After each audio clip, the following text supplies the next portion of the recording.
Welcome to Pop Culture on the Apricot Tree, where we talk about gospel insights through great stories and help you find entertainment that's both true and beautiful. Pop Culture on the Apricot Tree is part of the Public Square Media network of podcasts that seek to bring an LDS perspective into the public square. I'm your host, Liz Busby. I'm a writer of science fiction and fantasy, a reviewer of books, and a Latter-day Saint. And with me today is not my co-host, Carl. He's running a little bit late. As Carl mentioned in our last episode, his wife had a baby. And so things are a little crazy at Carl's house. So hopefully he's going to join us partway through this episode, but we're missing Carl at the beginning. We have two guests with us today, so hopefully we can keep the conversation going without Carl. Joseph, can you introduce yourself to us? Sure. My name's Joseph Addington, a student of political science at BYU, and I love literature and particularly Les Mis, which is my favorite book. And the musical is also great. We connected on Twitter. You said, if you ever do a Les Mis episode, we got to get me on there. And so here we are. And then our second guest is Jim Bennett. Jim, can you introduce yourself? Sure. My name's Jim Bennett, and I'm a recovering actor and a former artistic director of the Tuacahn Center for the Arts. I also was a pop culture columnist for the Deseret News for 5 years. And I am fighting a nasty cold here at the moment, so I sound more rugged than usual. It's great. We add some audio variety to our podcast. And as was mentioned, today we're going to be talking about Les Misérables, specifically the 2012 film version of the classic musical about the French Revolution and justice versus mercy, starring Hugh Jackman, Russell Crowe, Anne Hathaway, all the big ones. But first, we're going to do our best book segment, where we each recommend one thing we're watching, reading, or listening to. My recommendation today is a funny little book that I just zoomed through this last month called Once Upon a Prime, The Wondrous Connection Between Mathematics and Literature by Sarah Hart. I am a geek of both literature and mathematics. I majored in English at BYU, but I also minored in chemistry. So I enjoy both the humanities and the more analytical sciences. And it's always interesting to me to look at where those two things overlap. So this book is by a professor of mathematics in the UK, but she talks about all the ways that mathematics overlaps with literature. So she covers things like rhyme schemes and poetry, meter in different languages. So lots of interesting things there, but then also weird forms of books that are mathematical plot lines. She talks about Flatland. She talks about Tolstoy's calculus metaphor in War and Peace. She runs the gamut of things that are relating mathematics and literature, which a lot of people think are very different, but they're more related than you would think because language involves a lot of patterns and so does math. So it's a really fun book. If you enjoy either of those things, I think you will find it a really interesting read, and that's called Once Upon a Prime by Sarah Hart. Joseph, what have you got to recommend for us today? All right, today I'm going to recommend Till We Have Faces by C.S. Lewis.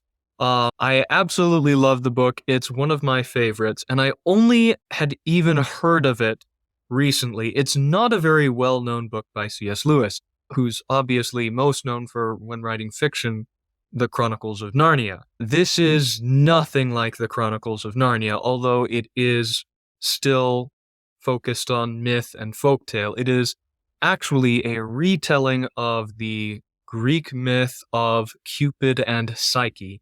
And it's a particularly interesting book, in my opinion, because it was the first book that C.S. Lewis ever started writing back when he was still an atheist before he converted to Christianity. And it was the last novel that he finished, and it is, in my opinion, his best work. It's, in essence, a book about the question of divine hiddenness. If God exists, if he loves us, if he is powerful, why can we not know him? Why is it not more obvious that he's present in our lives and in the universe? And it's just an absolutely fantastic piece of literature. The characterization is outstanding, and it's really a very thought-provoking and inspiring book. So I think more people should read it. I definitely agree. I'm a huge C.S. Lewis fan. Until We Have Faces is just a whole nother level of C.S. Lewis work. I listen to a C.S. Lewis podcast called Pints with Jack. If you don't know, C.S. Lewis went by Jack. Better than Clive. Yes, indeed. You have limited choices when your name is Clive Staples. But there was recently a ballet version of Till We Have Faces put on in Chicago, which is super interesting. And they used lots of screens to show reflections and things. It sounds really interesting. I wish I could go see it. If you have read Narnia and want to read a grown-up version, Till We Have Faces is amazing. Jim, what have you got to share with us today? I'm 2/3 of the way done with a book called Shakespeare Was a Woman and Other Heresies by Elizabeth Winkler. I've spent my life obsessed with the Shakespeare authorship question, which a lot of people consider to be a tinfoil hat conspiracy theory.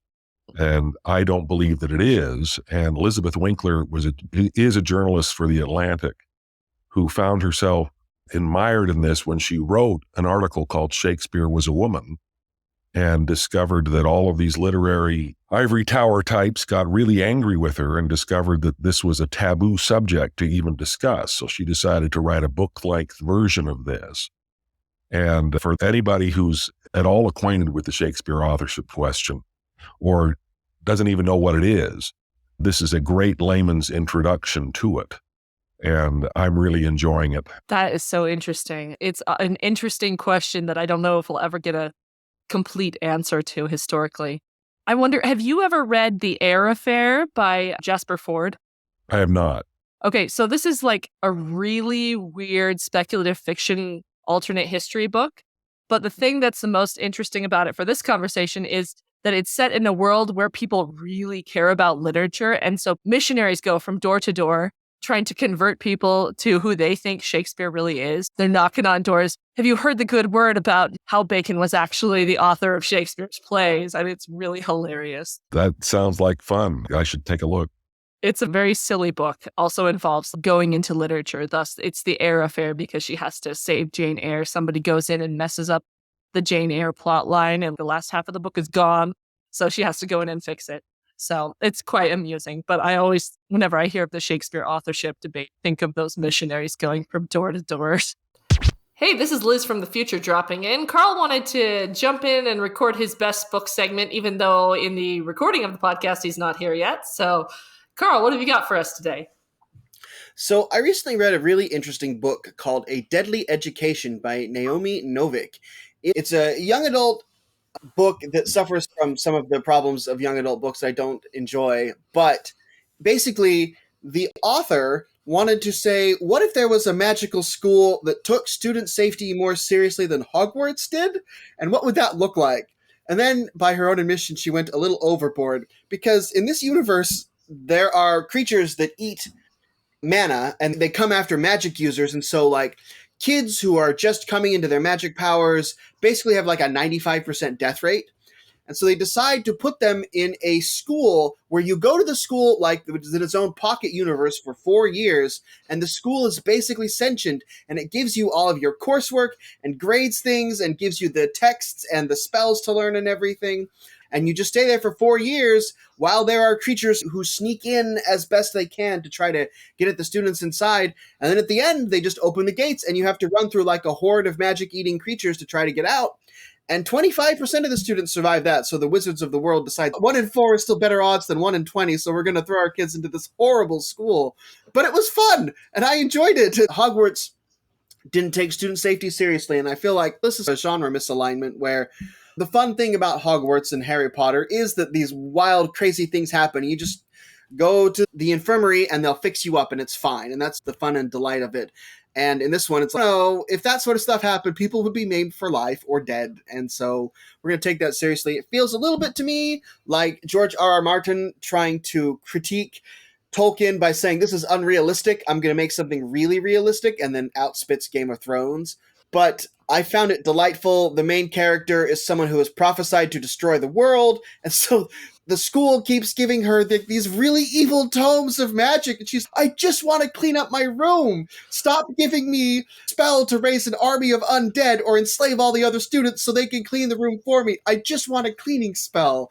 And it's really interesting. And I enjoyed it. And I'm in the middle of the second one now where she starts her senior year at the Scholomance. And so A Deadly Education by Naomi Novik is my recommendation this time. I've read the first two of those as well. They are very interesting, very different. Yeah, but fun. Very fun, yes, in their own way. And now we'll return to our regularly recorded episode. So we'll have links to all these recommendations on our website, popcultureapricottree.com, and buying through these links helps support our podcast so we can keep bringing you conversations about the true and the beautiful in pop culture. And now we're going to go on to our main discussion of Les Mis, the film version.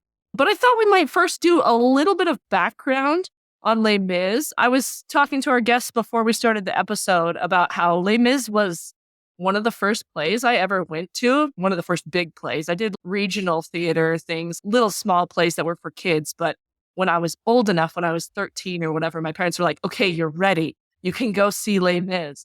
And they took me to a production of Les Mis, I think at a Bravenel Hall in Utah. And that's the first play I really remember seeing. And I feel like it's an important play in a lot of people's lives, especially in Utah. And I know Jim has been around in the Utah theater scene, so I thought you could give us some commentary on the relationship between Les Mis and Utah and Mormonism. Like, why do we keep producing this play? Do we produce it more than other places here in Utah? I think we do. It's only relatively recently that it's been available for amateur productions. And the first time I saw it, actually, we honeymooned through Europe. And I saw it on the West End on my honeymoon. And we had just arrived in London the day before. And I have to confess, I fell asleep because of jet lag. I didn't see it again until it was produced at the Utah Shakespeare Festival a couple decades later. And Tuacahn has done it. Hale Center Theater did a very popular version of it where Javert, when he jumps off the bridge, he jumps down into this pit, into the mist, and everybody gasped because the actor actually jumped into a 20, 30-foot pit that had cushions down at the bottom where he was safe. The effects that they could do at Hale Center are just mind-boggling sometimes. In such a small, intimate theater, they do cool stuff. I went to their production of Little Mermaid, and it was nuts. The one in Sandy is genuinely probably the most elaborate theatrical facility in the world. They had to get the people who built Cirque du Soleil to come and build it because the kinds of materials that they have to use and all the things that they had to do in order to allow for those kinds of special effects are not something you can just pull off the shelf. Musical theater seems to be the artistic vehicle of expression for Latter-day Saints to a large degree.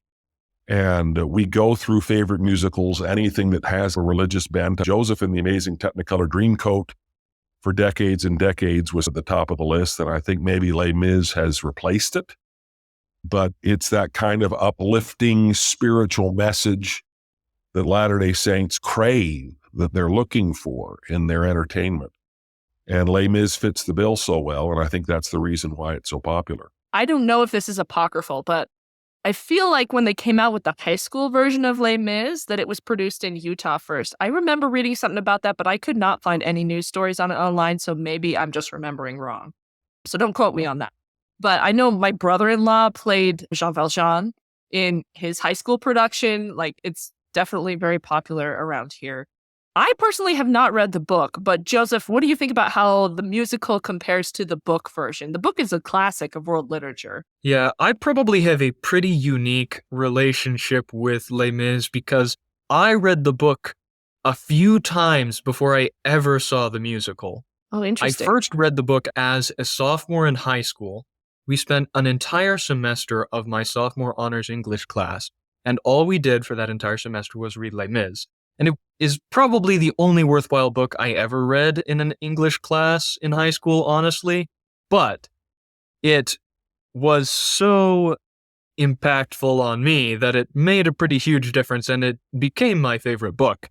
And I saw the musical only a couple years ago. The experience, of course, is very different.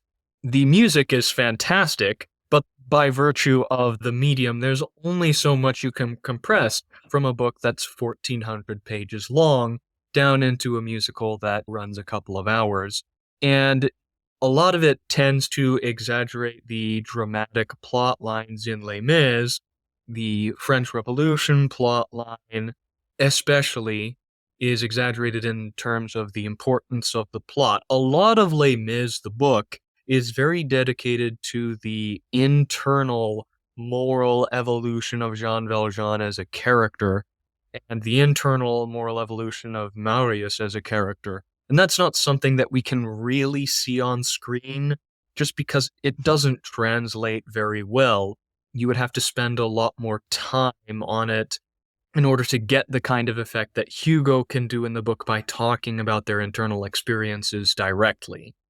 And so the effect is pretty different in that it tends to foreground the political movement and the interpersonal interactions much more than is in the book, which is primarily a very spiritual look at Jean Valjean as a man through the stages of his life.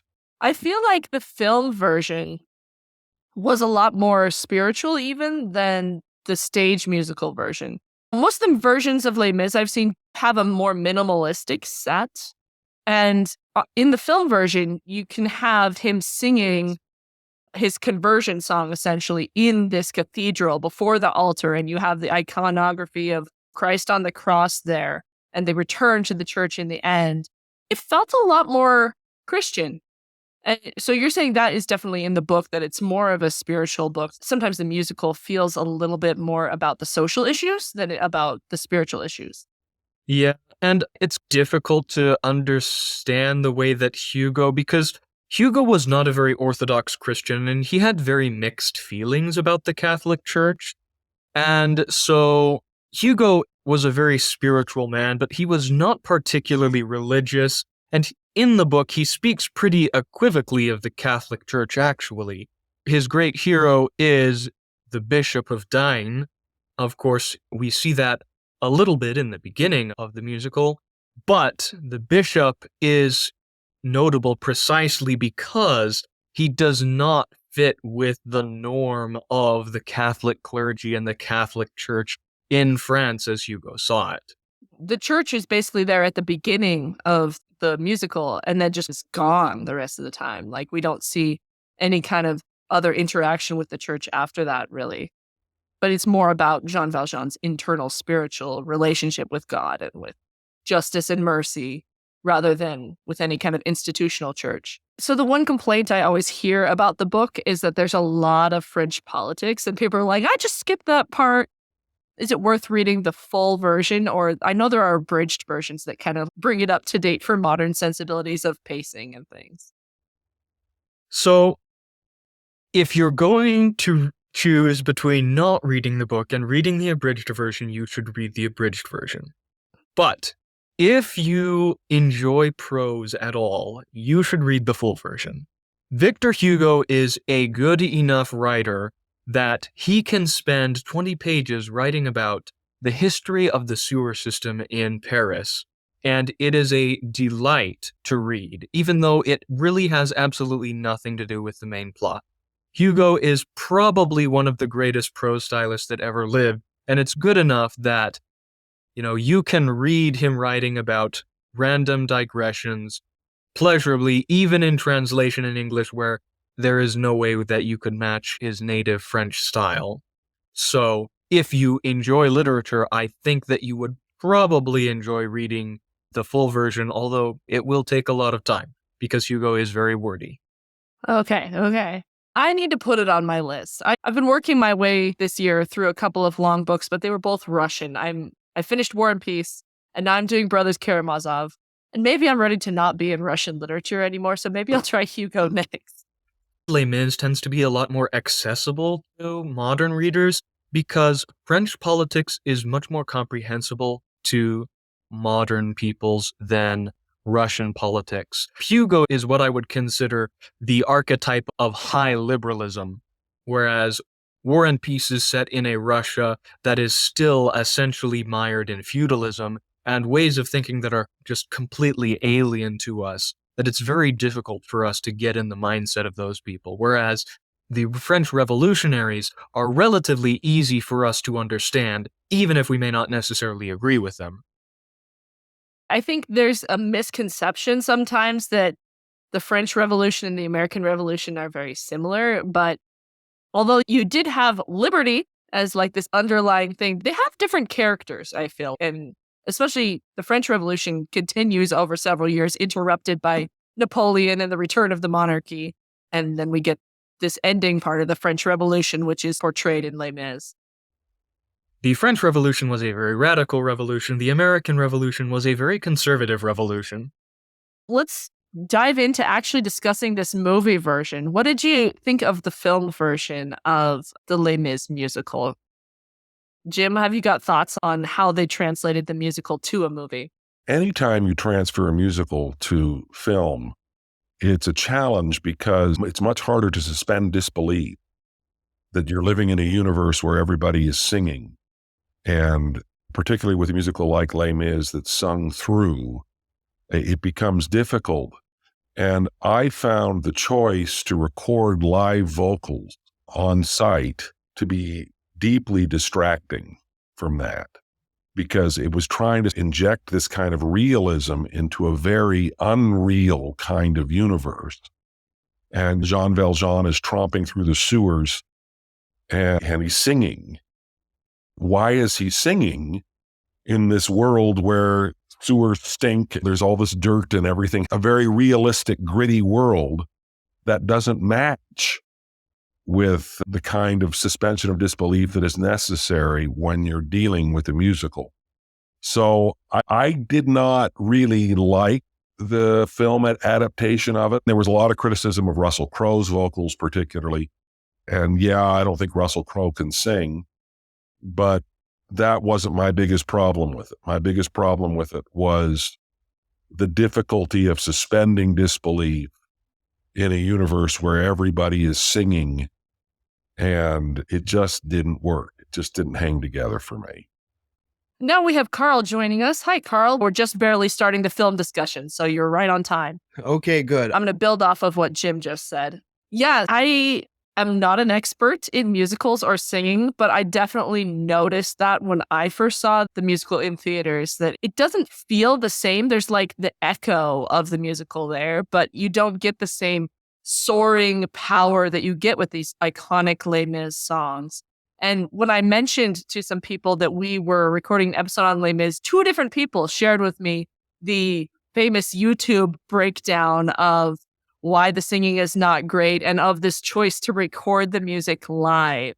Because if you're used to watching old recorded musicals, they would record the music in a studio and then lip sync as they were acting out the scene. So you're used to getting this full-throated performance while you're also seeing them dance in The King and I. So they're dancing and they're still being able to keep their breath and hold these big, long notes. And that is not at all how it is in Les Mis. It's very breathy. And there's Anne Hathaway's choice to, on purpose, mess up her song, I Dreamed a Dream, because she's like, well, the character wouldn't be singing in this situation. She'd be distressed. And so she's like crying, sobbing her way through it, which is very affecting from an acting point of view, but it's not really a good choice from a singing point of view. So we'll definitely link to that YouTube video in the show notes about all the different reasons why the recording live did not maybe go as well as you would hope if you enjoy the music part of Les Mis. If you're thinking of the same video I am, I also discovered that video independently in doing my research, if it's the same video, and I agree with all of their assessments. But I have to say, because they were singing it live, the acting in this movie is on point. There's a depth to it that I don't think any other musical that I've seen, and I'm not an expert in all this sort of stuff. That's more my wife's department as far as movies we like. But it was very arresting to me and very moving to see them singing live to each other in the moment and being able to act with each other and build off each other as opposed to just trying to lip sync to the thing they had done 3 months earlier. That was something that I really enjoyed about the movie, is seeing the acting because they were doing it live. The music suffered, but the acting did not. So weigh that as you will. And I think it made the story much more traumatic. When you're doing a musical version of such an intense story where you have just grinding poverty and tragedy and people being killed for a cause, the music can tend to gloss over that because you're enjoying this great soliloquy and the high notes and just the like power and the repeated themes. And you get wrapped up in that and you forget that this is people dying. This is people being forced into prostitution. This is like not a happy story. And so I feel like there was a little bit of shock going into watching this movie musical and being like, oh, this is like a hard story. This is not, we're going out to the theater after enjoying our trip to New York and we're going to a Broadway play and it's going to be fun and then we're going to go home and have a great time. It really made you think about the issues that are being presented.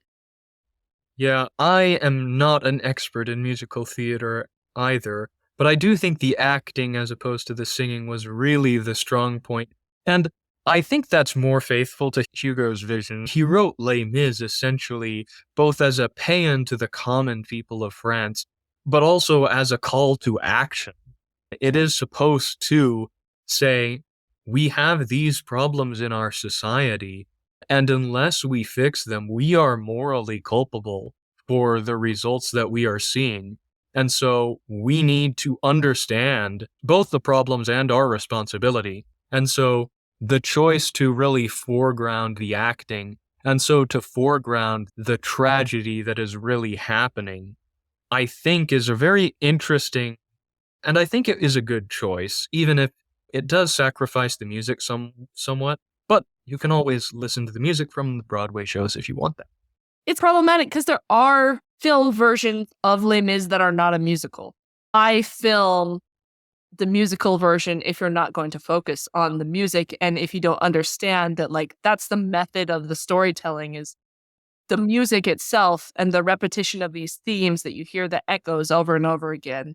It's a baffling choice, but still exciting to see it on film if it was something you grew up with and you loved. In 2012, when this movie came out, my brother was just coming home from a mission. And so my parents, loving the Les Mis musical, took him to this as his first movie back. And he kind of bounced off of it. It was a bit of a culture shock because it is very dire. I'm thinking especially of the Fontaine scenes of Anne Hathaway as a newly returned missionary. That was really tough for him to watch. And just, they really get into the gritty realism of the things that happen to people when they are in poverty and the impossible choices they have to make. I think any movie right after your mission is going to be a trauma. I know it was for me. And the first movie I saw after my mission was Dirty Rotten Scoundrels with Steve Martin and Michael Caine. And I saw it with my parents and they thought it was hysterical. And I just thought, my parents are going to hell. How dare they? So that's a different mindset for anybody. It's interesting to me to see that to a large degree, the movie musical as a genre is dead. Every now and then you have a movie like Les Mis or you have something else that tries to revive it. But the only way you see those kinds of movies now are in essentially animated films or adaptations of animated films. The Little Mermaid now is heating up the cinemas, but that's an adaptation of an animated movie. And musicals, again, lend themselves to that kind of fantasy and to that kind of thing. And Les Mis is this sort of awkward stepchild that isn't really quite one or the other. It can't decide if it's going to be the kind of fantasy that most musicals are, or if it's going to embrace the kind of realism that is inherent in the story. And so it tries to straddle the line, and at least in my estimation, doesn't succeed at either one. I'm thinking also about probably the most successful recent movie musical, I would say, is Hamilton. Hamilton did really well, but is it a movie musical because it's a film stage production? So it's almost going full circle from these musical productions in the 50s and 60s, all the Rodgers and Hammerstein ones that were not filmed stage productions. They were fully produced things. And then we went to Les Mis, which was trying to be more of a movie than a musical. And now we're like, let's just film the stage production of Hamilton because any kind of attempt to add realism would be less than what you get with the filmed stage version because it's an essentially different medium. And I think the fact that Hamilton was willing to just embrace what it is and say, this is a film stage production. I think that's one of the reasons why it succeeded on film, is that the audience is able to temper its expectations. And they're not asking to see George Washington and Alexander Hamilton on the Revolutionary War battlefield. They're on a stage, and they recognize that. They recognize the differences from that, and they're able to adjust their expectations accordingly. And Les Mis didn't do that. And so I thought was awkward as a result. Am I terrible that I'm not gushing over this film, that I should love it? No, I wouldn't gush over it either. It's a question of genre, right? You have going to the theater to see a musical on the spectrum, and then there is going to the theater to just see the Broadway people sing the songs, but they're not doing any of the acting. They just walk up to the microphone and sing. And then you have this, which is in the middle of the spectrum. And then on the other side, you have something more like The Little Mermaid, where they sing it ahead of time and then lip sync it when they video it. And then on the far end of the spectrum, you have any movie that is just Les Mis itself, not the musical, just the story. And there are some wonderful movie adaptations. Where your personal sensibilities on that spectrum lie is a live question. I, for one, am grateful that this one exists, because I think I got something different out of this because of watching Anne Hathaway deliberately screw up, especially those songs as she's falling into despair because of all the situation that has happened to her and wanting Cosette to have a better life, but being unable to do anything about it. And just, it was heart-wrenching, and it made me appreciate the music, even though the music was terrible in some ways, more, because I understood a little bit more of what was going on behind it. As to whether that makes the entire movie worth it or not, that's a live question. But I, for one, am glad that there is this one example. Sure, there should be one in all of cinema where they sang it live, and it's this one. And maybe a failed experiment, but I'm happy to see people try new things. And I did get something out of this, even if they had done it the regular way. I'd probably been like, yeah, that was a better movie overall. But this one, because the acting was good, I really got something unique out of that, and I'm glad for that. Another scale is the scale from musical to opera. And I feel like Les Mis is moving along that towards the opera, right? Because there are almost no spoken lines. I feel like even in the movie, they added some spoken lines that maybe weren't in the original script, because it is literally just songs all the way through, much more in an operatic style than your classic musicals that would get produced into a movie musical where there's acting and talking, and then we'll do a song at the emotional climax. And then when that's too much, we'll dance. There's no dance numbers in Les Mis. That's not a thing. I'd be curious, has anybody watched the Apple TV show Schmigadoon? Well, if I can obnoxiously name drop, I was at the University of Southern California when Cinco Paul was at the University of California, Los Angeles at UCLA. He's a member of the church. He's the creator of Schmigadoon. And I did a student film for him at one point. And he, even back then, was talking about this idea of making a world where people are trapped in musicals. And I've watched both season 1 and season 2, absolutely love them, adore them. And season 3 has not been announced yet. And they're in the midst of a writer's strike that Cinco Paul is on the front lines of. But I think a season 3, the logical next step is to go into those big 80s musicals and have Les Misérables or Les Schmigadoon, if you will.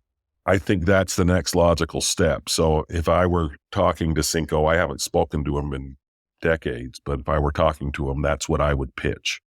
Phantom of the Opera, maybe? Phantom of the Opera, Schmatz, all those big 80s sung through musicals. I think that's the next step for that series. So if you're not familiar with Schmigadoon, the premise is that this couple gets pulled into this fantasy world that's a musical. And the first season is based on like the early Rodgers and Hammerstein musicals. There's Music Man, there's like Oklahoma in there. And then the second season is based on Chicago and Brigadoon, obviously. Yeah. I have to warn sensitive viewers that there is a considerable amount of sexual innuendo and content, especially the second season. That's why I stopped the second season. But Jim, you're saying it's worth it if you're a musical fan. The second season, it really, I think, walks that line very well, but tries to combine. There's one song that Sweeney Todd, for instance, as a musical, is very dark subject material. Yeah. And there's a song that essentially is a parody of both Sweeney Todd and Annie, where young orphan children talk about how delightful they would be to eat. I thought this is, in one breath, the most cheerful and the darkest song I have ever heard in my entire life. It's just hysterical. And there's no nudity that I can recall. It flirts with and suggests the kind of darkness that you see in these 70s musicals, but it never fully gets there. I wouldn't be nervous about showing it to anybody, but I may be more heretical and awful than you are. So take what's worth. The thing I loved about the first season, though, is that the wife loves musicals and the husband is, oh no, why are we here? And that's me and my husband. My husband is like, why are we watching these? He loves Les Mis. He will watch Les Mis and he's okay with Hamilton. But pretty much other than that, no, why are we doing this? So I felt that spirit. If you're in a couple that's mixed about musicals, it's quite amusing. See, Susan didn't even suggest that I watch Schmigadoon with her. She was just like, this is going to be one of my shows. And I was like, that's fine. I'll go watch Black Mirror or something. There you go. Totally healthy. We haven't gotten much into the actual themes of Les Mis.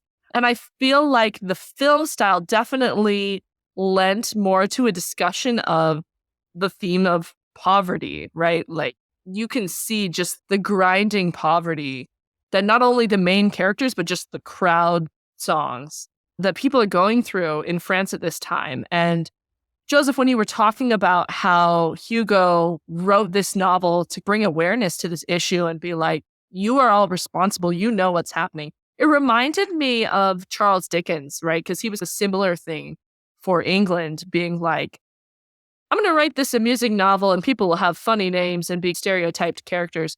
But the point of this novel is that industrialization is killing people and we are turning a blind eye to it. And I'm going to write this compelling novel that forces you to notice the problems that are going on in our society so that you will do something.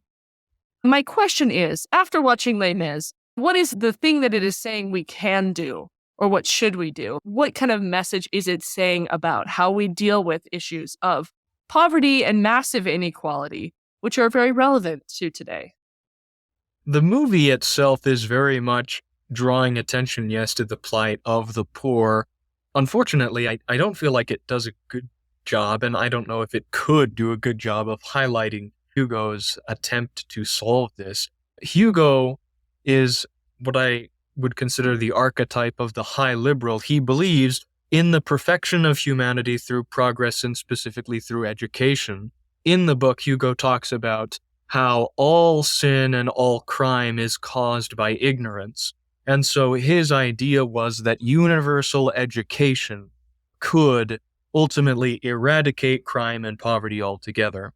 And so in many ways, he was a little bit of a quasi-socialist. He had certainly socialist sympathies, even though he wasn't doctrinaire by any sense.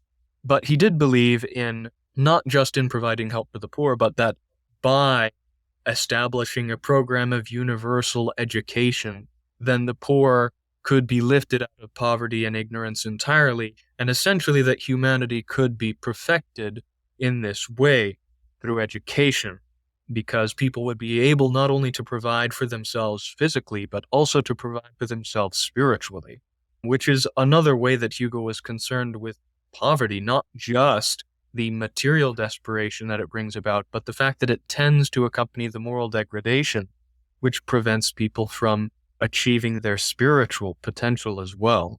In the movie or the musical, I don't know that this is as clear. Certainly there's the idea of the French Revolution. It's not clear in the musical exactly what they are fighting for and what they want.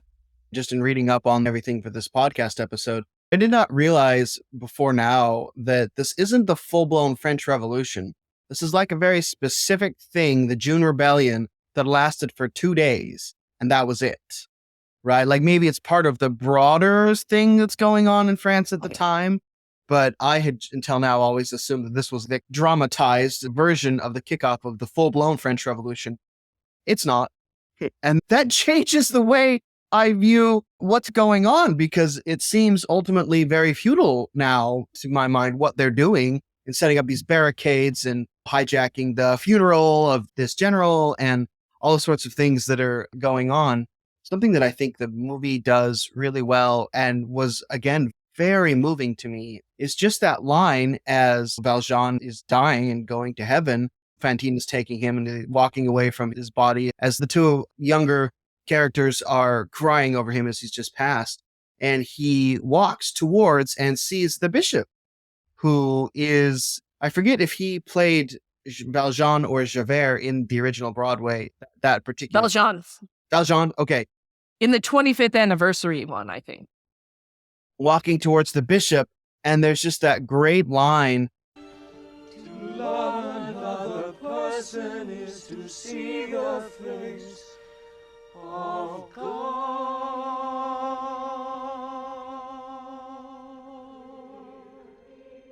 And I don't know if the play or the movie or the musical are all necessarily trying to address, or how well they're doing to address, the themes that are brought up in the book, the reason why it was written in the first place. But to look at someone in all of their despair and their poverty and all the bad choices they've made and all the nonsense and shenanigans that happen here in this mortality, to see them and to love them the way the bishop did, even though he's, in all the versions, he's a bit character. He shows at the beginning, but then obviously the ripples of his decision to let him take candlesticks ripple forward through the rest of the story.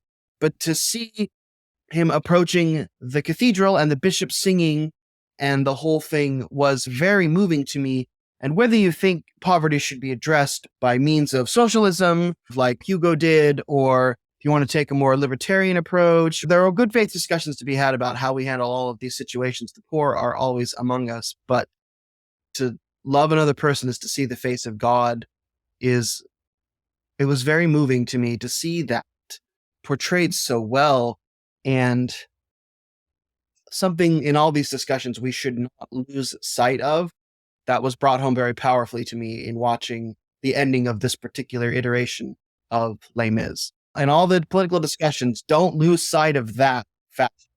We're talking about children of God, and if you have done it to the least of these, you have done it unto me, is a powerful theme we should all keep in mind. And that's, I think, really like the starting point for Hugo. That's why the book is called Les Misérables. It is, we have to look to the poor. We have to understand the poor. We have to love the poor.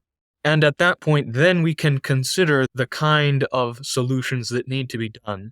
But before we can solve the problems of the poor, we must love them for what they are. Yeah, I think the musical is definitely a bit more ambiguous on the societal level of how do we solve this. I almost felt like it was hopeless, because at the end, the solution is we all die and end up in heaven, and then there's hope. The final musical number is like, yay, we're in heaven and everything's great now. And that's the solution. So to me, it felt hopeless on the societal level, which is maybe not what Hugo was going for. But on the individual level, it's unambiguous that like you should help people, even if it is inconvenient for you, if it changes your entire life. Jean Valjean is running away from the law. He's trying not to get caught. And in the midst of all this, there's a girl who needs his help, who he's arguably tangentially responsible for. It would be much easier for him to be on the run without a daughter, but he chooses to sacrifice for her, and it is worth it. Cosette is the only one who goes from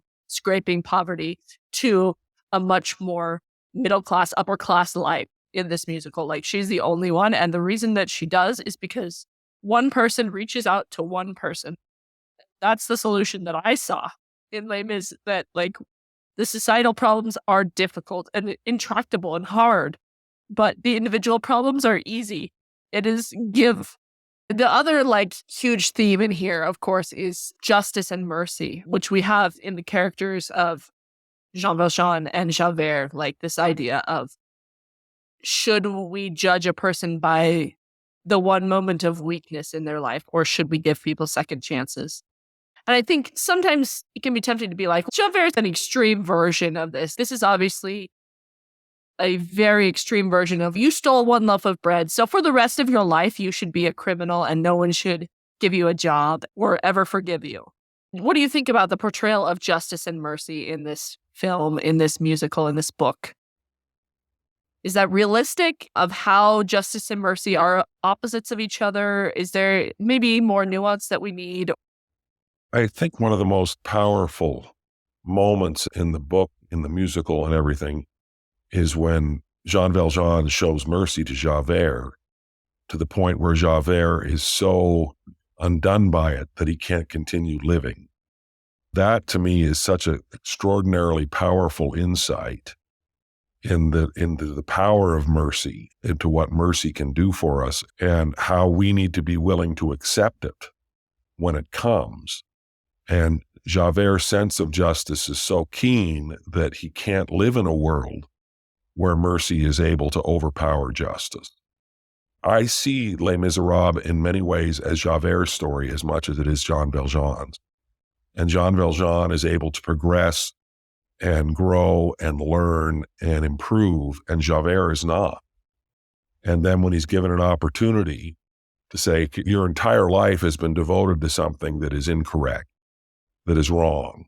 You've been trying to hold Jean Valjean responsible and accountable for something for which he has repented and paid a price and has moved on from. And that was the wrong thing to do. And Javert's only option that he sees is suicide.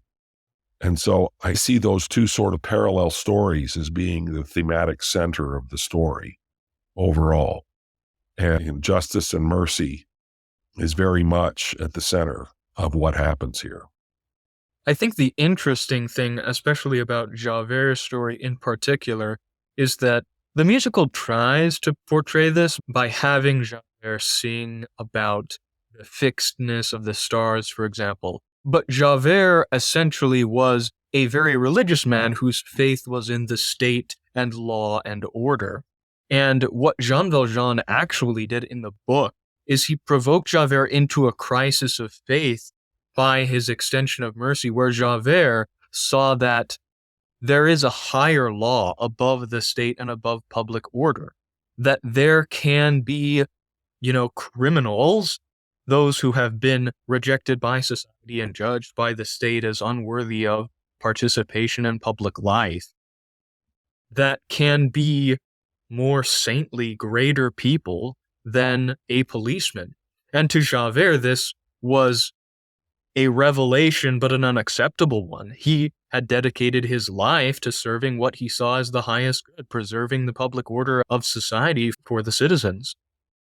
And actually, when Javert submits his resignation to Jean Valjean as Monsieur le Maire for having falsely accused him and having attempted to report him for being a convict, which he felt was an absolute offense to civil order to make a false accusation. When he commits suicide, he's saying this is him sending his resignation into God, because he feels that by his life, he has insulted his superior, he has broken the new heavenly law, which has been revealed to him as being above public order. And his only way that he can contemplate of submitting resignation to God is committing suicide. Which is part of the tragedy of the character of Javert, is because he is shown this higher law, but he demonstrates his unwillingness to even attempt to try to live it. So, Jim, you said he had wasted his life, or I forget exactly how you phrased it, but law and order and punishment and crime, I don't think we want to say like those are bad virtues, but certainly Javert is ridiculously overzealous in his application of those themes. And when he finds himself unable to move past them at all, that shows a bit of a tragedy. Valjean, he's stealing a loaf of bread so his nephew doesn't starve to death. Seems pretty noble to me, against the order of law, certainly, but I think most of the human race is okay, that's fine. Javert is not. But you see him evolve and change and see, even though society has tried to grind him down and gave him 19 years in a labor camp, he becomes a very different kind of person. And Javert never becomes a different kind of person. And the juxtaposition of these two together shows you the tragedy of what it means to be so overzealous in a particular cause, such that when you discover a higher way, you are unbendable and cannot change. What's the funny axiom? Blessed are the flexible, for they shall not be bent out of shape. Seems to apply to Javert. I'm also thinking about the contrast between Jean Valjean and the innkeeper and his wife, the Thenadiers. I think this musical, like, they were my least favorite characters as a kid. Like, I could not stand all the innkeeper songs. I was like, these people are awful people. Why are they in this musical? But I think you can see why they are necessary characters here, because they are a contrast to Jean Valjean, whereas Jean Valjean stole to preserve life. They're stealing for personal gain all the time, constantly stealing for personal gain. The contrast between those two says, yes, law and order is necessary at some point. Like, these people are despicable, bad people, and we should enforce the laws against them. But it is also saying, overall, nuanced version that, like, sometimes the laws are unjust.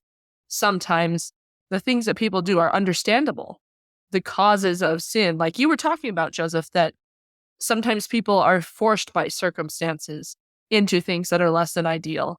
And if they had more opportunity or more education, then they wouldn't do those things. But there's no indication that's the case for the innkeeper and his wife. They're just terrible people, and they enjoy being terrible people, is what it seems like, especially in this version. They are just having a blast being the worst people ever. I like this portrayal of the Thenardiers. They were hilarious. That was some good casting choices. Yeah, I really like them. They're a lot of fun, obviously, in the musical, just being like the most horrible, slimy villains that they can possibly think of. I feel like in a lot of musicals and plays, being the bad guy is the most fun role to have. So I definitely can see that they were enjoying that. Thematically, I think Hugo put them in to serve as the exact illustration of what you were saying, the opposite of Jean Valjean. The Thenardiers start as prosperous innkeepers, and over the course of the plot, they commit worse and worse crimes because they feel that they need them to get along, and they just get poorer and poorer. I think, though, it's fun to play the villain in a play. It can be fun to ham it up, but I like that this doesn't ever make them a desirable character to be. It's not, say, Paradise Lost, where Satan's the most interesting character. The good people in Les Mis are interesting people, which is a plus for it in moral literary thinking. It's fun to act as the bad people, but they are not interesting people because they don't really change. They are just terrible and outlandish the whole time. And Jean Valjean and Fantine and Javert are all much more interesting and complex people who are trying to do what's right and succeeding or failing.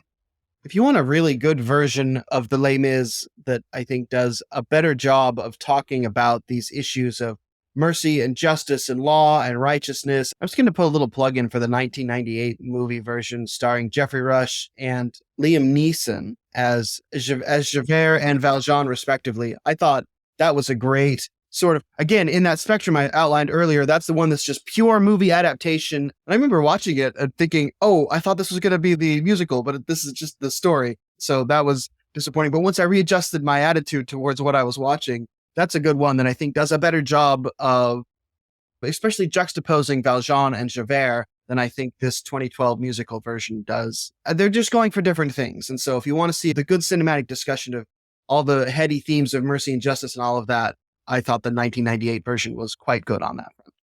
All right, so we're going to move into our rating segment now. We give everything we watch 3 ratings. The first rating is for content, which is like for objectionable material on a scale of celestial, terrestrial, telestial, outer darkness. There are a few scenes that might bother parents to show kids. I don't think there's anything inappropriate for adults. There's the main thing that I always hear people say is like, why did they put in the bad Santa scene in the Master of the House song? People are annoyed at that one. The older I get, the less concerned I am by that kind of thing. Just to be honest, I used to, when I was in college, I worked for a paper called the Entertainment Research Report, where it was my job to go in and count the number of swear words in movies and release that. And I used to have to write them down in the dark. And I was dating my wife at the time, and she flipped open my Franklin Day Planner and found all these bad words and went, "What is wrong with you? Who is this guy?" In terms of content, I don't see anything in the content that is inconsistent with what I think people would expect, knowing what Les Mis is. I think this is a known commodity, and so I think anybody walking into it is going to recognize that there's going to be challenging material. And if they're not willing to do that, if they haven't done enough homework beforehand to recognize that's what Les Mis is, then I just think that's silly on their part. If you love Les Mis, if you know the musical, there's nothing in here that is going to come as a shock to you. I agree. I don't think it's necessarily objectionable in the abstract. I thought they showed too much in the Fantine scenes. Hugo was very careful not to show anything humiliating in the writing of the book because he felt it was degrading to the dignity of his subjects, the poor. And I agree with that perspective. And so from an artistic perspective, I don't think it added anything. So I would have preferred they left some of that out. I don't think it's necessarily objectionable in the abstract, though, so it certainly adds somewhat to the immediacy of the understanding of the degradation that is happening there, but I feel like it does sacrifice some dignity on the part of the subjects. I think I'd agree with all of these sentiments. To use the story we've all heard about the rattlesnake, you knew what this was when you picked it up, and nothing is out of place. I think I do agree with Joseph, though. To me, the one scene where Fantine is engaged in relations with one of her clients, Anne Hathaway's just doing the 1,000-yard stare off into space while the action is happening, is a moment to see how far she's fallen and how terrible this is for her. But I don't think it was strictly necessary, and so I try to balance it that way. So I don't know what I want to give this on our scale of celestial, terrestrial, telestial, utter darkness. I feel like the rating should just be like, you knew what this was when you picked it up. That's my rating. I will agree. This is one that shows the limitations of our rating system for sure. I'm going to disagree with you guys about the Fantine scene. I thought it was necessary and I thought it was tastefully done. When I was getting ready to rewatch it, people were like, "Oh, there's just the bad Santa scene and the Fantine scene." And I was actually bothered more by the bad Santa than I was by the Fantine scene because I felt like the Fantine scene is trying to make you as the viewer experience what that is like for her. To go from being a factory worker within the course of one song, she is down in the gutter. And that experience is very intense. And so for that reason, I would say we do have to think, especially for children, not for adults, but for children, I would think you need to make sure they are ready for that kind of intensity of experience. It's not as shiny as the musical version is. When you go and see it in a theater, that she's singing this very dramatic song about how life killed her dream. This is very immediate and real and experiential, which is good for building empathy. But consider not making it your missionary son's first film after his mission. Consider the maturity of your teenager before you show them this film, whether they can handle that kind of intense emotion and intense sadness for the state of the human condition. So maybe we just won't give a rating on this one, but just be thoughtful and aware of the content that is in there. And I really could have done without the 3 seconds of that Santa scene. I really could have. Our next rating is for artistic merit, skillful use of craft. Is this a good film as a film? And we use a scale of 1 to 5 popcorn balls. Reiterating what I said before, that there are a spectrum of how you could present this story, all the way from pure musical to just pure film adaptation. And this one's right in the middle. I think I'm going to give this one 4 popcorn balls, just because the music is not as good as I would have wanted. Anne Hathaway's great. I'm not sure everybody else rises quite to her level. Maybe Amanda Seyfried, but the rest of them, and certainly Russell Crowe, I'm sorry, God bless you. You're not a very good singer in this instance. I know Russell Crowe has a band, and so he performs a lot and he knows how to sing, but something about the live action nature of the singing in this one, he did not capture that very well. And I feel like if you would cast better singers, the problems I would have had with the music would have been largely fixed, I think. but they got celebrities to do it. And I think for a lot of those cases, that didn't work out as well. To have Wolverine, who I think wanted to do song and dance sort of stuff all the time, but poor Hugh Jackman got tricked into playing Wolverine for 25 years because he got this one part. Hugh Jackman does a pretty good job, and because he's a marvelous singer as well, but it worked better with some people than others. Actually, I think both of the actors doing the Thenadiers did a fantastic job. So I'm going to give it 4 popcorn balls just because the music wasn't quite as on point. And again, I recognize that was a genre choice to have them singing it live as opposed to dubbing over it, but it is what it is. So I'm going to give it 4 popcorn balls. The acting was amazing, though, and puts you in the immediacy of the characters in a way that no other film musical has ever done, to my mind. I largely agree. I think that as an artistic piece, it does its job pretty well within the limitations of the medium, but I was not as impressed by the singing either. 4 popcorn balls from me as well. Not a whole lot more to contribute here. Jim, what are your thoughts? You're the most musical theater-y of us. And I'm going to be the skunk at the party. Do it. I'm going to give it 2 popcorn balls, and I think that's being generous on my part to some degree. I don't really have an issue with the performances per se, other than maybe Russell Crowe, although he gives it the old college try. I think this was a poor adaptation of the source material. I think the decision to sing live was so constantly distracting that it just made it very difficult for me to be invested in the story, in the way it works. I think it's a failed experiment, maybe a noble experiment, but it did not work for me. I love musicals, and usually I rewatch musicals on a regular basis, and this is not one that I have felt compelled to rewatch. I just never really felt entirely engaged. There are exceptions to that. Certainly Anne Hathaway's unbelievable few moments that earned her an Oscar were stunning, but I just felt like the decision to do this and to take the kind of artifice from a musical and make it gritty and real, it just didn't work. And hence my parsimonious popcorn ball judgment. I'm going to split the difference and say, as a film, I would have given it 4. As a musical, I would give it 2. So I'm going to give it a 3. I just think the musical parts of it didn't work.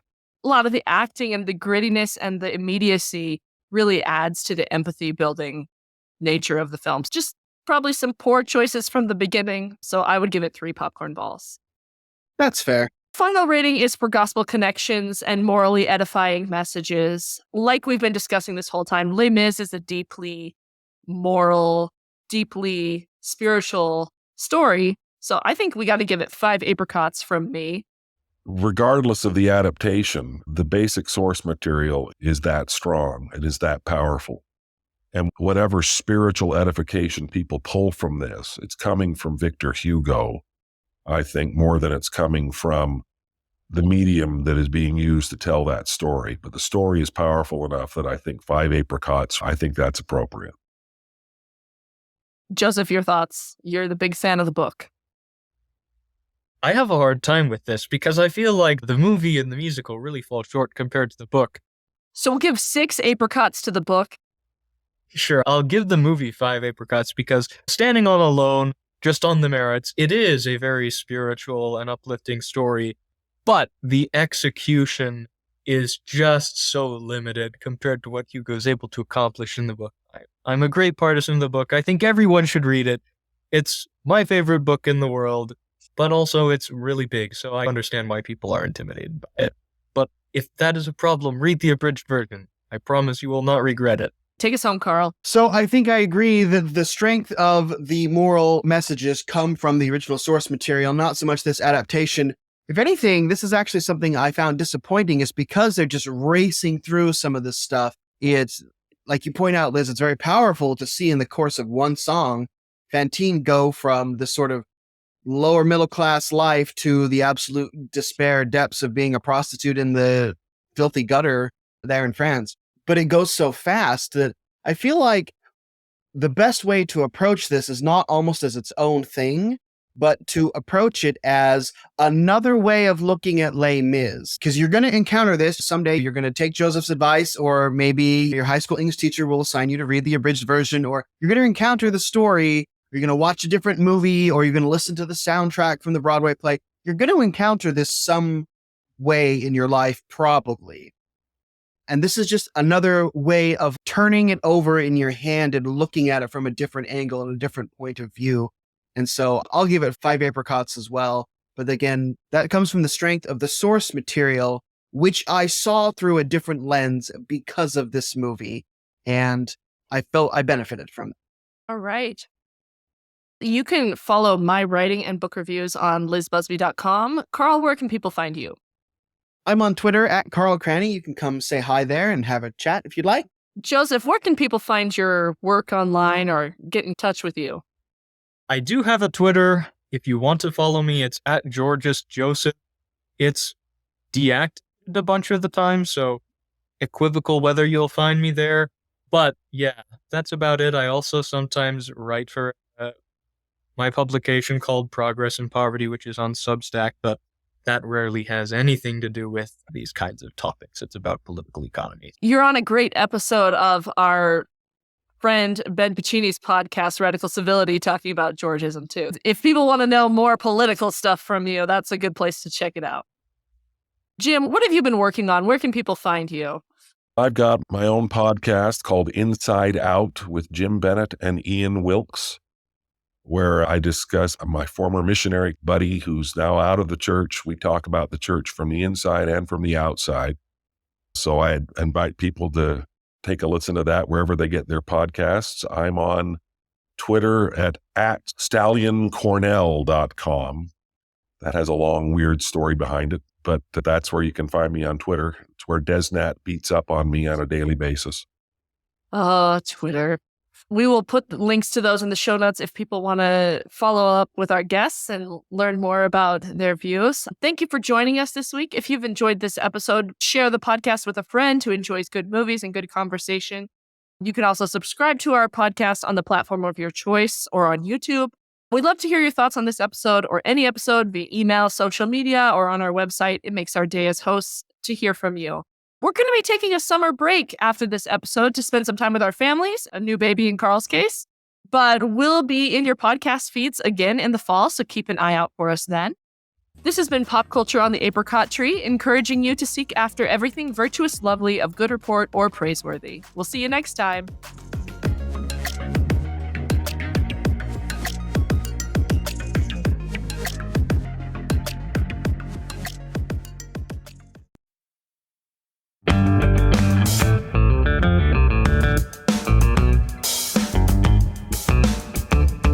Hey, I'm JC. Hey, I'm Scott. Welcome to Family Bro Evening. We're members of the Church of Jesus Christ of Latter-day Saints, looking to understand and break down some of those confusing LDS beliefs and culture quirks. In other words, we ain't your bishop's fireside. Our podcast is all about LDS beliefs and doctrine. We want to present a rational discussion on our beliefs, debunk some myths, explore the culture, and ask the hard questions. We hope you'll join us in this journey, learn something new, and hopefully have a little bit of fun. Join us every 2 weeks wherever you find podcasts.